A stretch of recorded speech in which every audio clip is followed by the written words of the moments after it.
എല്ലുകളുടെ ആരോഗ്യം നമുക്കിന്ന് വളരെ ഇമ്പോർട്ടൻ്റ് ആണ്. കാരണം നമുക്ക് രണ്ട് കാലിൽ എണീറ്റ് നടക്കണമെങ്കിൽ നമുക്ക് എല്ലുകളും അതുപോലെ തന്നെ സന്ധികളും മസിൽസും എല്ലാം കൂടി ചേർന്ന് പ്രവർത്തിക്കുമ്പോഴാണ് നടക്കാറ്. ഈ അടുത്തിടെയായിട്ട് ഒരുപാട് പേരിൽ കണ്ടുവരുന്ന ഒരു കണ്ടീഷനാണ് പെട്ടെന്ന് ചെറിയ വീഴ്ചയിൽ പോലും എല്ലുകൾ പെട്ടെന്ന് പൊട്ടിപ്പോവുക. ബാത്റൂമിലൊന്ന് തെന്നി വീഴുമ്പോൾ നടുവിന് ഫ്രാക്ചർ ആവുക, അല്ലെങ്കിൽ ചെറിയൊന്ന് വണ്ടിയിൽ നിന്നൊക്കെ സ്ലിപ്പായി ഒന്ന് വീണാൽ തന്നെ കൈത്തണ്ടയൊക്കെ പെട്ടെന്ന് പൊട്ടിപ്പോകുന്ന ഒരു കണ്ടീഷൻ. ഈ കണ്ടീഷനെ നമ്മൾ മെഡിക്കലി ഓസ്റ്റിയോപോറോസിസ് എന്നാണ് പറയുന്നത്. കാരണം എല്ലുകൾക്ക് ബലമില്ലാതെ പെട്ടെന്ന് പൊട്ടിപ്പോകുന്ന കണ്ടീഷൻ. ഈ വീഡിയോയിലൂടെ നമുക്ക് ഓസ്റ്റിയോപോറോസിസിനെ കുറിച്ച് നോക്കാം. ഞാൻ ഡോക്ടർ പ്രിയ, Q&D ഹെൽത്ത് കെയറിലെ ഹോമിയോപ്പതിക് ഫിസിഷ്യനാണ്.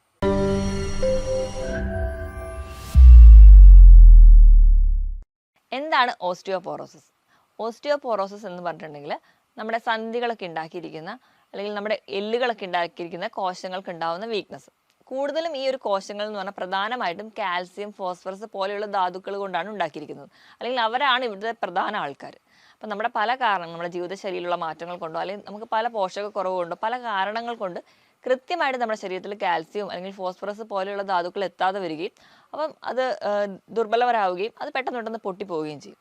അപ്പം നോർമലി നമുക്കറിയാം, നമ്മൾ കഴിക്കുന്ന ഭക്ഷണത്തിൽ നിന്ന് പല രീതിയിൽ നമുക്ക് കാൽസ്യം കിട്ടുന്നുണ്ട്. പ്രധാനമായിട്ട് നമ്മൾ പാല്, മുട്ട ഇവയൊക്കെ കഴിക്കുമ്പോൾ നമ്മുടെ ശരീരത്തിൽ കാൽസ്യം കിട്ടും.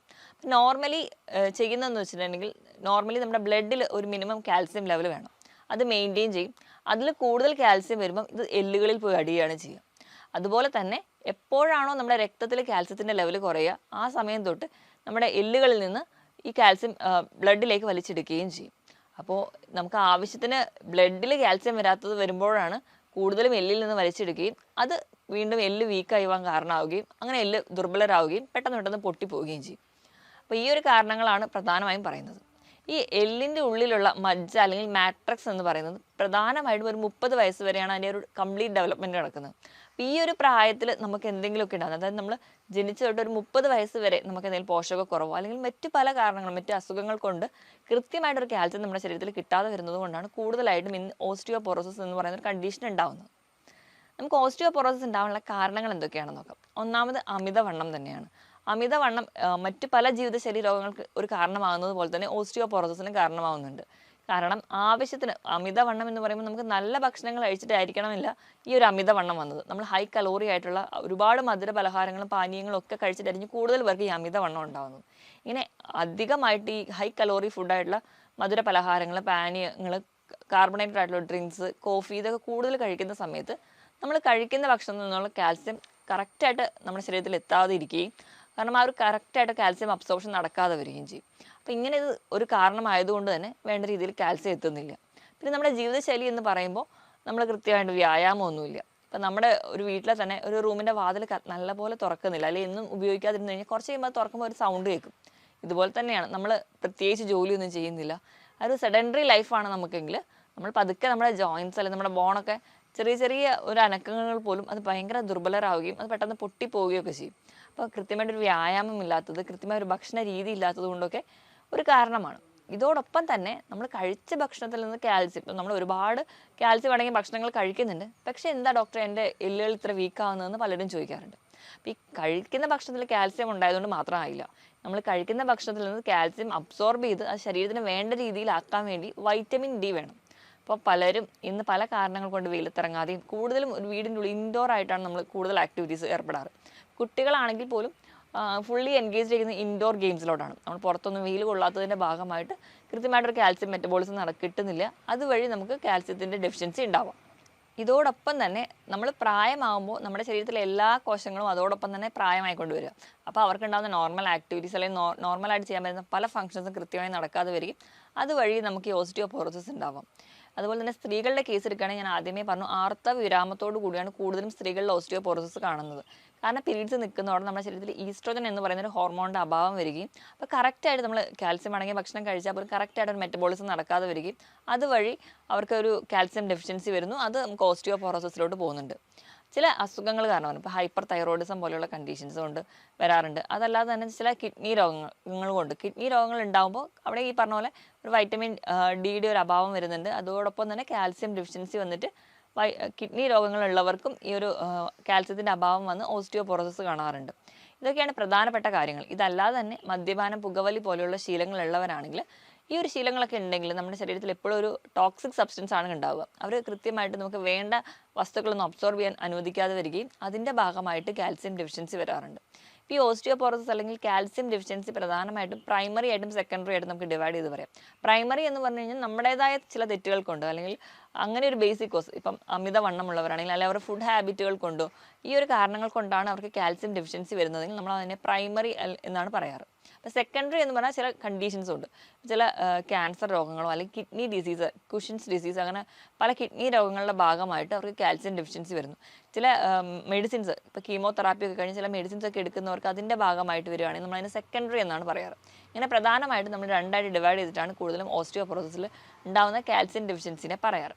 ഇനിയിപ്പം എന്തുകൊണ്ടാണ് അല്ലെങ്കിൽ ഈ കാരണങ്ങൾ കൊണ്ടൊക്കെയാണ് എന്ന് നമ്മൾ തിരിച്ചറിഞ്ഞു. എന്താണ് അവർ കാണിക്കുന്ന ലക്ഷണങ്ങളെന്ന് നോക്കാം. നമ്മുടെ ഇടയിൽ തന്നെ പലർക്കും ചിലപ്പോൾ കാൽസ്യം ഡെഫിഷ്യൻസി ഉണ്ടാവും, പക്ഷെ നമ്മളത് അറിയാറില്ല. ചിലപ്പോൾ നമ്മളൊന്ന് വീണ് കൈയിൻ്റെ എല്ലൊക്കെ പൊട്ടുക, അല്ലെങ്കിൽ ഇനി അത് 1-2-3 തവണ അത് റിപ്പീറ്റ് ആകുമ്പോഴായിരിക്കും നമ്മൾ ബ്ലഡ് കാൽസ്യം ലെവലൊക്കെ നോക്കുക, അല്ലെങ്കിൽ ബോണ്ട് ഡെൻസിറ്റി ഒക്കെ നമ്മൾ നോക്കാറ്. അപ്പം അതിന് മുൻപ് തന്നെ ചിലപ്പോൾ നമ്മുടെ ശരീരം തന്നെ ഒരുപാട് ലക്ഷണങ്ങൾ കാണിക്കാറുണ്ട്. ഇപ്പോൾ കാൽസ്യം ഡെഫിഷ്യൻസി ഉള്ള ഒരാൾക്കാണെങ്കിൽ അല്ലെങ്കിൽ ആ ബോണുകളൊക്കെ വീക്കായിട്ടുള്ള ഒരാളാണെങ്കിൽ അവർക്ക് പൊതുവേ എന്തെങ്കിലും വസ്തുക്കൾ എടുക്കണമെങ്കിൽ ആ ഒരു കൈക്ക് ബലമില്ലാത്ത പോലെ തോന്നാറുണ്ട്. ഭയങ്കര ഒരു ക്ഷീണം, മൊത്തത്തിൽ നമ്മുടെ ശരീരത്തിന് ഒരു ക്ഷീണം, ഒരു ഉന്മേഷക്കുറവ്, ഒരു ജോലിയിലൊന്നും ഏർപ്പെടാൻ താല്പര്യമില്ല, ഉറക്കത്തിന് പറ്റുന്നില്ല, പക്ഷേ ഭയങ്കര ക്ഷീണമായിരിക്കും. ഈ ഒരു ലക്ഷണങ്ങളൊക്കെ ആദ്യമേ കാണിക്കും. അതോടൊപ്പം തന്നെ അവരുടെ എല്ലുകളും പല്ലുകളും ഒക്കെ ഭയങ്കര വീക്കായിരിക്കും. എല്ല് പല്ലും നഖവും ഒക്കെ ഉണ്ടാക്കിയിരിക്കുന്നത് കാൽസ്യം കൊണ്ടാണ്. അപ്പം നഖത്തിലൊക്കെ നോക്കിയാൽ വിണ്ട് കീറൽ കാണാം, നഖം പെട്ടെന്ന് പൊട്ടിപ്പോകുന്നതായിട്ട് കാണാറുണ്ട്. കുട്ടികളുടെയൊക്കെ ഒരു കേസിലാണെങ്കിൽ ചിലപ്പം ആ ഒരു കൃത്യമായിട്ട് കാൽസ്യം അടങ്ങിയ ഭക്ഷണങ്ങൾ കഴിക്കാത്ത കുട്ടികളാണെങ്കിൽ അവർക്ക് ആ ഒരു വിളർച്ചയോടൊപ്പം തന്നെ അവർക്ക് നഖം പെട്ടെന്ന് പൊട്ടിപ്പോവുക, നഖത്തിൽ ഡിസ്കളറേഷൻ, നഖം വിണ്ട് കീറുക പോലെയുള്ള ലക്ഷണങ്ങൾ ആദ്യമേ കാണിക്കാറുണ്ട്. അതോടൊപ്പം തന്നെ മസിൽസിന് ഭയങ്കര പെയിൻ പറയാറുണ്ട്, സന്ധികൾക്ക് വേദന, ചിലപ്പോൾ പല സന്ധി വേദന അല്ലെങ്കിൽ ജോയിൻറ്റ് പെയിനും നമ്മൾ സന്ധിവാതമാണ് അല്ലെങ്കിൽ വാതരോഗങ്ങളാണ് എന്ന് വിചാരിച്ച് നോക്കുമ്പോൾ ചിലപ്പോൾ അവിടെ കാൽസ്യം ഡെഫിഷ്യൻസി ആയിരിക്കും. അപ്പോൾ നമ്മൾ കാൽസ്യം അടങ്ങിയ ഭക്ഷണം കൊടുക്കുകയോ അല്ലെങ്കിൽ കാൽസ്യം സപ്ലിമെൻറ്റ്സ് തന്നെ കഴിക്കുകയാണെങ്കിൽ ഒരു പരിധി വരെ കുറയ്ക്കാൻ പറ്റും. അപ്പം കൂടുതലും ഈ ഒരു ക്ഷീണം, കഴുത്തിനുണ്ടാവുന്ന വേദന, പിന്നെ ഈ എല്ലുകൾ പെട്ടെന്ന് പൊട്ടിപ്പോകുന്നതോടൊപ്പം എല്ലുകൾക്ക് പെട്ടെന്ന് തേയ്മാനം വരാറുണ്ട്. അപ്പോൾ തേയ്മാനം വരുമ്പോൾ നമ്മുടെ നടുവിൻ്റെ ഇടയിലുള്ള കശേരുകളുടെ ഇടയിൽ കാണുന്ന ഡിസ്കുകൾക്ക് തേയ്മാനം വരും. ഒരു 1/2 ഇഞ്ച് വരെ ആ ഒരു ഡിസ്കുകൾ തേഞ്ഞു പോകാമെന്നാണ് പറയുന്നത്. അതിൻ്റെ ഭാഗമായിട്ട് ചെറിയ രീതിയിലൊക്കെ നമുക്ക് പൊക്കക്കുറവ് കാണാറുണ്ട്. ഇതൊക്കെയാണ് പ്രധാനമായി കാണാറ്. കഴുത്ത് വേദന അല്ലെങ്കിൽ നടുവേദന, അതുപോലെ തന്നെ കാലിന് കഴപ്പ്, കാലിന് വേദന, മുട്ടുവേദന, ഇങ്ങനെ പല ജോയിൻറ്റ് പെയിൻ ആണ് കൂടുതലും ഈ ഒരു ആൾക്കാർ പറയാറ്. അപ്പം നമ്മളെപ്പോഴും അതൊരു എണ്ണയിട്ടോ അല്ലെങ്കിൽ തൈലം ഇട്ടൊക്കെ മാനേജ് ചെയ്യാൻ നോക്കും, അല്ലെങ്കിൽ ആ ഒരു ജോയിൻറ്റ് പെയിൻ എന്ന കാറ്റഗറിയിൽ മാത്രം കാണാറുണ്ട്. പക്ഷേ ഇവിടെ പ്രധാന കാരണം എന്ന് പറഞ്ഞാൽ കാൽസ്യം ഡെഫിഷ്യൻസി ആയിരിക്കും. അപ്പോൾ കാൽസ്യം കറക്റ്റ് ചെയ്ത് കഴിഞ്ഞാൽ ഒരു പരിധിവരെ നമുക്ക് ഈ കണ്ടീഷൻസ് കൺട്രോൾ ചെയ്യാൻ പറ്റും. ഈ ഓസ്റ്റിയോപോറോസിസ് എന്ന് പറയുന്ന കണ്ടീഷനും ഒരു പരിധിവരെ ജനറ്റിക് ആയിട്ടുള്ള റിലേഷൻ ഉണ്ട്. അപ്പോൾ അതുകൊണ്ട് തന്നെ നമ്മുടെ വീട്ടിലാർക്കെങ്കിലും അച്ഛനും അമ്മയ്ക്കൊക്കെ ഉണ്ടെങ്കിൽ നമ്മളെപ്പോഴും അതിനെക്കുറിച്ചൊരു ബിവെയർ ആയിരിക്കണം. അല്ലെങ്കിൽ നമ്മൾ കഴിക്കുന്ന ഭക്ഷണം അത് കാൽസ്യം അടങ്ങിയിട്ടാണ് അല്ലെങ്കിൽ കൃത്യമായിട്ട് അബ്സോർബ് ചെയ്യുന്നതെന്ന് ഉറപ്പ് വരുത്തണം. ഇപ്പോൾ രാവിലെ എണീക്കുമ്പോഴേ ചിലപ്പോൾ ചില ആൾക്കാർക്ക് സന്ധി വേദന പറയാറുണ്ട്, അതുപോലെ തന്നെ നെഞ്ചിൻ്റെ ഭാഗത്ത് വേദന, ഭയങ്കര ജോയിൻറ്റ് പെയിനും, പേശികൾക്ക് വേദന, ചെറിയ കൂനൽ അനുഭവപ്പെടുക, നമുക്ക് നിവർന്ന് നിൽക്കാൻ പറ്റുന്നില്ല, നമ്മുടെ കാലുകൾക്ക് അല്ലെങ്കിൽ മുട്ടുകൾക്കൊരു വളവ് തോന്നുക, കാൽപാദങ്ങൾക്കൊരു വളവ്, ഇങ്ങനത്തെ കംപ്ലയിൻസ് ഒക്കെ കാണിക്കുന്നത് ചിലപ്പോൾ ഒരു പക്ഷേ നിങ്ങൾക്ക് നാളെ ഓസ്റ്റിയോപോറോസിസ് വരുന്നതിന് മുൻപുള്ള ലക്ഷണങ്ങളായിരിക്കും. അതിന് മുൻപായിട്ട് നമ്മൾ ചിലപ്പം ആ ഒരു എല്ലുകൾ പൊട്ടിപ്പോകുന്ന കണ്ടീഷൻസല്ലോ, അല്ലെങ്കിൽ ചിലപ്പോൾ നമ്മൾ അറിയാതെ ബാത്റൂമിൽ തെന്നി വീണു, ഇപ്പോൾ നടുവിന് എന്തെങ്കിലും കംപ്ലയിൻ്റ് ഒന്ന് വീണു, ഫ്രാക്ചറായി, പിന്നെയും വേണ്ടിയിട്ട് നമ്മൾ നടക്കും. പക്ഷെ അപ്പോൾ നമ്മൾ ശ്രദ്ധിക്കാതെ പോവുകയാണെങ്കിൽ ചിലപ്പോൾ നമ്മൾ ചെറിയൊരു വീഴ്ച തന്നെ കൈ തണ്ട പൊട്ടുന്നത് കാണാം. അങ്ങനെ പല പല ഫ്രാക്ചേഴ്സ് ആയിട്ട് പ്രസൻറ്റ് ചെയ്യുന്നത് കാണാം. ഇങ്ങനെയുള്ള ഈ ഒരു കംപ്ലയിൻസ് എന്ന് പറഞ്ഞാൽ പ്രധാനമായിട്ടും കാൽസ്യം ഡെഫിഷ്യൻസി ആണെന്ന് എല്ലാവരും ഓർക്കുക. അതിനനുസരിച്ച് വേണം നമ്മുടെ ഭക്ഷണം മോഡിഫൈ ചെയ്യുകയാണെങ്കിൽ ഒരു പരിധി വരെ നമുക്കിത് കുറയ്ക്കാൻ പറ്റും. ഓസ്റ്റിയോപോറോസിസ് ഒക്കെ ആവുന്നതിന് മുൻപ് തന്നെ നമ്മുടെ ശരീരം കാണിക്കുന്ന ചെറിയ ചെറിയ ലക്ഷണങ്ങൾ, ഇപ്പോൾ നഖത്തിലുണ്ടാകുന്ന വിണ്ടുകീറലോ അല്ലെങ്കിൽ പൊട്ടലോ, റെക്കറൻ്റ് ആയിട്ട് നഖം പോയി വരിക, അങ്ങനെയൊക്കെ നിൽക്കുകയാണെങ്കിൽ നമ്മളത് ഡോക്ടറെ തന്നെ കൺസൾട്ട് ചെയ്യാൻ വേണ്ടി ശ്രദ്ധിക്കുക. ഡോക്ടറുടെ കൺസൾട്ടേഷൻ എടുക്കുമ്പോൾ ഡോക്ടർ ബ്ലഡ് റൂട്ടീനിൽ നമ്മൾ ബ്ലഡ് റൂട്ടീൻ ചെയ്യുന്നതിനോടൊപ്പം തന്നെ വൈറ്റമിൻ ഡി നോക്കാറുണ്ട്. അതോടൊപ്പം തന്നെ ബോൺ ഡെൻസിറ്റിയുടെ ഡെക്സാ സ്കാൻ ചെയ്യാറുണ്ട്. അപ്പോൾ ഒരു പാരമ്പര്യമായിട്ട് ഒക്കെ ഇങ്ങനൊരു കംപ്ലയിൻറ്റ്സ് ഉള്ളവരാണെങ്കിൽ അത് നേരത്തെ ഇടയ്ക്കൊന്ന് ചെക്ക് ചെയ്യുന്നത് വളരെ നല്ല, ഒരു 25-30 വയസ്സ് കഴിയുമ്പോൾ തന്നെ ഇടയ്ക്കൊക്കെ ഡെക്സാ സ്കാൻ ചെയ്യുന്നത് വളരെ നല്ലതാണ്. നോർമലി അതിൻ്റെ ഒരു റേറ്റ് എന്ന് പറഞ്ഞിട്ടുണ്ടെങ്കിൽ 0 ലെവലിലാണ് നോർമലായിട്ടുള്ള ആൾക്കാരിൽ നിൽക്കാറ്. അപ്പം ബോൺ ഡെൻസിറ്റി ആ ഒരു ടെൻഡൻസി ഉള്ളവർക്കാണെങ്കിൽ അത് നെഗറ്റീവ് വാല്യൂയിലോട്ട് പോകാറുണ്ട്. അപ്പം അങ്ങനെ ഒരു വാല്യൂ ഒക്കെ കാണിക്കുകയാണെങ്കിൽ നിങ്ങൾ എന്തായാലും ഡോക്ടറെ തന്നെ കൺസൾട്ട് ചെയ്യുക. ഡോക്ടറുടെ കൺസൾട്ടേഷൻ എടുക്കുകയാണെങ്കിൽ നമുക്ക് കൃത്യമായ ഒരു ഡയറ്റ് ഫോളോ ചെയ്യുക. അതോടൊപ്പം തന്നെ മെഡിസിനും കൂടെ കഴിക്കുകയാണെങ്കിൽ ഒരു പരിധി വരെ നമ്മുടെ എല്ലുകൾക്ക് ഉണ്ടാകുന്നതായ ബുദ്ധിമുട്ടുകളൊക്കെ കുറയ്ക്കാൻ പറ്റും. പിന്നെ എക്സ്റേ ഒക്കെ എടുക്കുകയാണെങ്കിൽ നമുക്ക് ഒരു പരിധി വരെ എല്ലിൻ്റെ തേയ്മാനോ അല്ലെങ്കിൽ എല്ലിലുണ്ടാകുന്നതായ ചെറിയ മാറ്റങ്ങളും കണ്ടുപിടിക്കാൻ പറ്റും. അപ്പം ഇനി നമ്മൾ എന്തൊക്കെയാണ് അതിൻ്റെ മാനേജ്മെൻറ്റ് സൈഡെന്ന് നോക്കാം. ഏറ്റവും ആദ്യം നമ്മൾ ഭക്ഷണത്തിൽ എന്തൊക്കെ മാറ്റം വരുത്തണം എന്നാണ് ആദ്യം തന്നെ നോക്കേണ്ടത്. നമുക്ക് എല്ലാവർക്കും അറിയാം കാൽസ്യം കുറയുക അല്ലെങ്കിൽ കാൽസ്യം വേണമെന്ന് പറയുമ്പോൾ നമ്മൾ ആദ്യമേ പറയുന്നത് പാലും മുട്ടയും കഴിച്ചാൽ മതി, അതങ്ങ് മാറിക്കോളും, അല്ലെങ്കിൽ കാൽസ്യം ഡെഫിഷ്യൻസി ഒക്കെ മാറിക്കോളും. പക്ഷെ നമ്മൾ ഓർക്കേണ്ടത് ഒരു ദിവസം നമുക്ക് വേണ്ട കാൽസ്യം ലെവൽ എന്ന് പറഞ്ഞാൽ 1 ഗ്രാമാണ്. അപ്പം നമ്മളൊരു ഗ്ലാസ് പാൽ കുടിച്ചു കഴിഞ്ഞാൽ അതിനകത്ത് 100 മില്ലിഗ്രാം മാത്രമേ പാലിൽ നിന്ന് കിട്ടുന്നുള്ളൂ. അപ്പം നമുക്ക് 1 ഗ്രാം വേണ്ടടുത്ത് 1 ഗ്ലാസ് പാൽ കുടിച്ചു കഴിഞ്ഞാൽ ഒരിക്കലും ആ ഒരു കാൽസ്യം ഡെഫിഷ്യൻസി മാറില്ല. അപ്പോൾ നമുക്കത് കൃത്യമായിട്ട് മാറണമെങ്കിൽ നമ്മൾ ഒരു ദിവസം ഒരു 1-1.5 ലിറ്ററോളം പാൽ കുടിക്കണം. അതെന്തായാലും നമുക്ക് പോസിബിൾ അല്ലാത്തത് കൊണ്ടും അല്ലെങ്കിൽ അത് കഴിച്ച് കഴിഞ്ഞാൽ നമുക്ക് മറ്റു ഗുണങ്ങളൊന്നും കിട്ടുന്നില്ലാത്തത് കൊണ്ടും പാല് മാത്രം കൊണ്ട് നമുക്ക് കാൽസ്യം ഡെഫിഷ്യൻസി മാറില്ല. പാലിനോടൊപ്പം തന്നെ അല്ല അതിനേക്കാളും കൂടുതൽ കാൽസ്യം റിച്ച് ആയിട്ടുള്ള പല ഭക്ഷണങ്ങളും നമ്മുടെ ഇടയിലുണ്ട്. പക്ഷെ നമ്മളത് വേണ്ട രീതിയിൽ കഴിക്കാത്തതുകൊണ്ടാണ് നമുക്ക് ഈ ഒരു ഡെഫിഷ്യൻസി വരുന്നത്. പാല് നിങ്ങൾക്ക് കഴിക്കാം. ഇപ്പോൾ മുട്ട കഴിക്കുകയാണെങ്കിൽ ഒരു 100 ഗ്രാം മുട്ട എടുക്കുകയാണെങ്കിൽ അതിനകത്ത് 50 മില്ലിഗ്രാം മാത്രമാണ് കാൽസ്യം അടങ്ങിയിട്ടുള്ളത്. അപ്പോൾ നിങ്ങൾ പാലും മുട്ടയൊക്കെ കഴിക്കുന്നതിനോടൊപ്പം തന്നെ നിങ്ങൾ വളരെ പ്രധാനമായിട്ട് ധാന്യങ്ങൾ കഴിക്കേണ്ട ഒന്നാണ് റാഗി അല്ലെങ്കിൽ മുത്താറി. അതിൽ ഭയങ്കരമായിട്ട് കാൽസ്യം അയൺ ഒക്കെ റിച്ച് ആണ്. അതുകൊണ്ട് തന്നെയാണ് നമ്മൾ 6 മാസം അല്ലെങ്കിൽ ഫീഡിങ് ടൈം തുടങ്ങുമ്പോൾ തന്നെ കുട്ടികൾക്ക് ആ ഒരു റാഗി കൊടുക്കുന്നത്. കാരണം അതിൽ ഒരു 100 ഗ്രാമൊക്കെ എടുക്കുകയാണെങ്കിൽ ഒരു 340 മില്ലിഗ്രാമോളം അതിൽ കാൽസ്യം ഉണ്ട്. അപ്പോൾ ആ ഒരു ഏജ് തൊട്ടേ നമ്മളത് ആ ഒരു ടൈം തൊട്ടേ നമ്മളത് ഫീഡ് ചെയ്യുന്നുണ്ടെങ്കിൽ അത് കാൽസ്യം നമുക്ക് അത്രയും ഇമ്പോർട്ടൻ്റ് ആണ് നമ്മുടെ എല്ലുകളുടെയും പല്ലുകളുടെയും ഒക്കെ വളർച്ചയ്ക്ക് വേണ്ടിയിട്ട്. അപ്പം ഇതോടൊപ്പം തന്നെ ഇലക്കറികൾ കഴിക്കുന്നത് വളരെ നല്ലതാണ്. ഇലക്കറികൾ എന്ന് പറയുമ്പോൾ നമുക്ക് മുരിങ്ങയില, ചീരയിലയിൽ തന്നെ പൊന്നാങ്കണ്ണി ചീര, അഗസ്ത്യ ചീര, സ്വർണ്ണച്ചീര, അങ്ങനെ പല ചീരകളും പല ഇലക്കകളും കിട്ടാറുണ്ട്. ഇവയെല്ലാം നിങ്ങൾ തോരൻ വെച്ച് കഴിക്കുക. മാറി മാറി നിങ്ങൾക്ക് അത് കഴിക്കുന്നത് നിങ്ങൾക്ക് നല്ല രീതിയിൽ കാൽസ്യം ലെവൽ കൂടാൻ വേണ്ടി സഹായിക്കും. ഇപ്പം നമ്മളെ വീട്ടിലുള്ള കറിവേപ്പില, നമ്മൾ കറികളൊക്കെ ആണെങ്കിലും അത് എടുത്ത് പുറത്ത് കളയുന്ന കറിവേപ്പില പോലും കാൽസ്യം റിച്ച്ഡ് ആണ്. അപ്പം നമ്മൾ കഴിക്കുന്നില്ല, കുട്ടികളത് കഴിക്കാൻ മടിയാണെങ്കിൽ നമ്മൾ കറികളൊക്കെ അത് അരച്ച് ചേർക്കുകയാണെങ്കിൽ ഒരു പരിധി വരെ നമുക്കത് ശരീരത്തിൽ എത്തുകയും നമ്മൾ വീട്ടിൽ അതുപോലെ തന്നെ മല്ലിയില ഇതിലൊക്കെ കാൽസ്യം റിച്ച്ഡ് ആണ്. അപ്പോൾ ഇതൊക്കെ കുറച്ച് അരച്ച് ചേർത്ത് കഴിക്കുകയാണെങ്കിൽ ഒരു പരിധി വരെ നമുക്ക് കാൽസ്യം ഡെഫിഷ്യൻസി കൺട്രോൾ ചെയ്യാൻ പറ്റും. ഇനി ഇതോടൊപ്പം തന്നെ ചെറിയ മത്സ്യങ്ങൾ, മത്തി അല്ലെങ്കിൽ നെത്തോലി പോലെയുള്ള ചെറിയ ചെറിയ മത്സ്യങ്ങൾ കഴിക്കണമെങ്കിൽ അതിൽ നിന്ന് കാൽസ്യം കിട്ടും. ഇപ്പം നട്ട്സിൻ്റെ കേസ് എടുക്കുകയാണെങ്കിൽ ബദാം, നിലക്കടല, വാൽനട്ട്, കശുവണ്ടി ഇതിലൊക്കെ കാൽസ്യം അടങ്ങിയിട്ടുണ്ട്. അപ്പോൾ ഇതിൽ നിന്നൊക്കെ നമുക്ക് കിട്ടാൻ ചാൻസ് ഉണ്ട്. അപ്പം പാലും മുട്ടയും മാത്രമായി കൺട്രോൾ ചെയ്യാതെ ഇവയെല്ലാം നിങ്ങൾ കഴിക്കാൻ വേണ്ടി ശ്രദ്ധിക്കണം. അതോടൊപ്പം തന്നെ ഫ്രൂട്ട്സിലും ധാരാളം കാൽസ്യം അടങ്ങിയ ഫ്രൂട്ട്സ് ഉണ്ട്. നമ്മുടെ നാട്ടിലെ കാണുന്ന മൾബറി, ഇതിലൊരു 39 മില്ലിഗ്രാമെങ്കിലും അതിൽ കാൽസ്യം അടങ്ങിയിട്ടുണ്ട്. അപ്പോൾ ഫ്രൂട്ട്സിൽ ഏറ്റവും കൂടുതലായിട്ട് പറയുന്നത് മൾബറിയിലാണ്. പേരയ്ക്ക, പപ്പായ ഇവയിലെല്ലാത്തിലും കാൽസ്യം അടങ്ങിയിട്ടുണ്ട്. ചെറിയ ശതമാനമാണെങ്കിലും നമ്മൾ കുറച്ച് കുറച്ച് കഴിക്കുകയാണെങ്കിൽ അതിൽ നമുക്ക് ശരീരത്തിൽ ഒരു പരിധി വരെ കാൽസ്യം കിട്ടുന്നുണ്ട്. അപ്പോൾ ഏറ്റവും നല്ലതായിട്ട് നമ്മൾ തിരഞ്ഞെടുത്ത് കൊടുക്കേണ്ടതെന്ന് വെച്ചിട്ടുണ്ടെങ്കിൽ കുട്ടികൾക്ക് എല്ലാവർക്കും ഒരു ചെറിയ പ്രായത്തിൽ തന്നെ റാഗി ശീലിപ്പിക്കാൻ നോക്കുക. അപ്പോൾ റാഗി കുറുക്കായിട്ട് കഴിക്കാൻ ബുദ്ധിമുട്ടുള്ള കുട്ടികളാണെങ്കിൽ നമുക്ക് പൊടിച്ചിട്ട് അത് ബാക്കി നമ്മൾ പുട്ടുണ്ടാക്കുന്നതിൻ്റെ കൂടെ ആഡ് ചെയ്ത് കൊടുക്കുക, അല്ലെങ്കിൽ ദോശ ഉണ്ടാക്കുമ്പോൾ ആ മാവിൻ്റെ കൂടെ റാഗിയുടെ പൊടി ആഡ് ചെയ്ത് കഴിക്കുക. അപ്പോൾ അങ്ങനെയൊക്കെ ചിലപ്പോൾ പല രീതിയിൽ റാഗി എത്തുകയും അപ്പോൾ നമുക്ക് അയണും അതോടൊപ്പം തന്നെ കാൽസ്യം ഡെഫിഷ്യൻസി ഒരു പരിധി വരെ നമുക്ക് കുറയ്ക്കാൻ പറ്റും. ഈ പറഞ്ഞ ഭക്ഷണത്തിനോടൊപ്പം തന്നെ നിങ്ങൾക്ക് മുതിര അതുപോലെ തന്നെ പാലിൻ്റെ ഉൽപ്പന്നങ്ങളായിട്ടുള്ള ചീസ്, തൈര് ഇവയൊക്കെ നിങ്ങൾക്ക് കാൽസ്യം റിച്ച് ആണ്. ഇതൊക്കെ നിങ്ങൾ സ്ഥിരമായിട്ട് കഴിക്കുകയാണെങ്കിൽ നമുക്ക് ഒരു ചെറുപ്പം മുതൽ ഇതൊക്കെ നമ്മൾ കൊടുക്കുകയാണെങ്കിൽ ഒരു 30 വയസ്സ് വരെയാണ് നമ്മുടെ എല്ല് ഒരു ബോണ്ട് മാട്രസ് ഫോം ചെയ്യുന്നത്. അപ്പോൾ ആ ഒരു ടൈമിൽ നിങ്ങൾക്ക് കൃത്യമായിട്ട് എത്തുകയാണെങ്കിൽ ഒരു പരിധി വരെ നിങ്ങൾക്ക് കാൽസ്യം ഡെഫിഷ്യൻസി കുറയ്ക്കാൻ പറ്റും.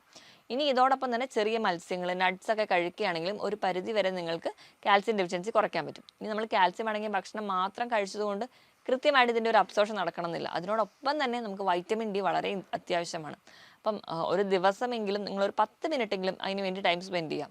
ഒരു രാവിലെ 10 മണി തൊട്ട് ഒരു ഉച്ചയ്ക്ക് 1 മണി വരെയുള്ള വെയിൽ ഒരു 10 മിനിറ്റെങ്കിലും നമ്മുടെ സ്കിന്നിൽ വീഴത്തക്ക രീതിയിൽ തന്നെ നമ്മൾ കൊള്ളുകയാണെങ്കിൽ ഒരു പരിധി വരെ നമുക്ക് വൈറ്റമിൻ ഡിയുടെ ഡെഫിഷ്യൻസി കുറയാൻ പറ്റും. അതോടൊപ്പം തന്നെ നമ്മുടെ കാൽസ്യം മെറ്റബോളിസം കൃത്യമായിട്ട് നടക്കും. ഇതാണ് നമുക്ക് ബേസിക്കായിട്ട് നമ്മുടെ ലൈഫ് സ്റ്റൈലിൽ വരുത്തേണ്ട മാറ്റങ്ങൾ. ഇതോടൊപ്പം തന്നെ നമ്മൾ എക്സസൈസ് കൃത്യമായിട്ട് ചെയ്യണം. കാരണം നമ്മുടെ ജോയിൻറ്റ്സ് അല്ലെങ്കിൽ നമ്മുടെ എല്ലുകൾക്ക് ബലം വരണമെങ്കിൽ നമ്മൾ എന്തെങ്കിലും വ്യായാമം കൂടി ചെയ്താലേ കാര്യമുള്ളൂ. അപ്പോൾ നമുക്ക് സൈക്ലിങ്ങും സ്വിമ്മിങ് ആണ് ഏറ്റവും നല്ല എല്ലുകൾക്ക് ബലം കൊടുക്കാൻ പറ്റുന്ന എക്സസൈസ്. പിന്നെ നമുക്ക് അങ്ങനെ എന്തെങ്കിലും ഒരു ബുദ്ധിമുട്ടുകളുള്ളവരാണെങ്കിൽ നിങ്ങൾക്ക് ചെറിയ രീതിയിലൊക്കെ നിരപ്പായ സ്ഥലത്തോട് നടക്കുക അല്ലെങ്കിൽ മറ്റ് എറോബിക് എക്സസൈസുകൾ ചെയ്യുകയാണെങ്കിൽ ഒരു പരിധി വരെ നമുക്ക് എല്ലുകളുടെ ബലം കൂട്ടാൻ പറ്റും. ഇനിയിപ്പോൾ സ്ത്രീകൾക്കാണ് ഇത് കംപ്ലൈൻറ്റ് കൂടുതലായിട്ട് വരുന്നത്, അതുപോലെ തന്നെ പീരീഡ്സിന് ശേഷമാണെന്ന് പറഞ്ഞല്ലോ. അപ്പം ആ ഒരു ഈസ്ട്രോജൻ ഡെഫിഷ്യൻസി ഉള്ളവരാണെങ്കിൽ അതുകൂടി പ്രോപ്പർ ചെയ്യാൻ വേണ്ടിയിട്ട് നിങ്ങൾക്ക് ചേന, സോയാബീൻ പോലെയുള്ള ഈസ്ട്രോജൻ കണ്ടന്റ് ആയിട്ടുള്ള ഭക്ഷണങ്ങൾ കഴിക്കാവുന്നതാണ്. അപ്പോൾ നിങ്ങൾക്ക് ഒരു പരിധി വരെ നിങ്ങളുടെ ശരീരത്തിൽ ലോസ് ഉണ്ടായിട്ടുള്ള ഈസ്ട്രോജൻ്റെ ലെവൽ നിങ്ങൾക്ക് ഒരു പരിധി വരെ മെയിൻറ്റെയിൻ ചെയ്യാൻ പറ്റും. അതുവഴി നമുക്ക് കാൽസ്യം മെറ്റബോളിസം കൃത്യമായിട്ട് നടത്താനും പറ്റും. ഈ ഭക്ഷണങ്ങളൊക്കെ നിങ്ങൾ കൃത്യമായിട്ട് കഴിക്കുക, കൃത്യമായിട്ട് വ്യായാമം ചെയ്യുക, കൃത്യസമയത്ത് കിടന്നുറങ്ങാനും എണീക്കാനും ശീലിക്കുക. അതോടൊപ്പം തന്നെ ആവശ്യത്തിന് വെള്ളം കൂടി കുടിക്കുകയാണെങ്കിൽ ഒരു പരിധി വരെ നമുക്ക് ഈ എല്ലുകളുടെ ആരോഗ്യമൊക്കെ മെച്ചപ്പെടുത്താം. ഓസ്റ്റിയോപോറോസിസ് പോലെയുള്ള കണ്ടീഷൻസ് കംപ്ലീറ്റ് ആയിട്ട് മാറ്റാനും പറ്റും. അപ്പോൾ നമുക്ക് ഒരു കംപ്ലയിൻറ്റ് അല്ലെങ്കിൽ ഓസ്റ്റിയോപോറോസിസ് പോലെ ഒരു കണ്ടീഷനിലോട്ട് വന്നു കഴിഞ്ഞിട്ടുണ്ടെങ്കിൽ പെട്ടെന്ന് വീഴ്ചകളും പെട്ടെന്ന് എല്ലുകൾ പൊട്ടുന്ന ഒരു കണ്ടീഷനിലോട്ട് പോകും. ഇപ്പോഴും ആ ഒരു കോംപ്ലിക്കേഷനിലോട്ട് പോകുന്നതിന് മുൻപ് അത് വരാതിരിക്കാൻ വേണ്ടി മാക്സിമം എല്ലാവരും ട്രൈ ചെയ്യുക.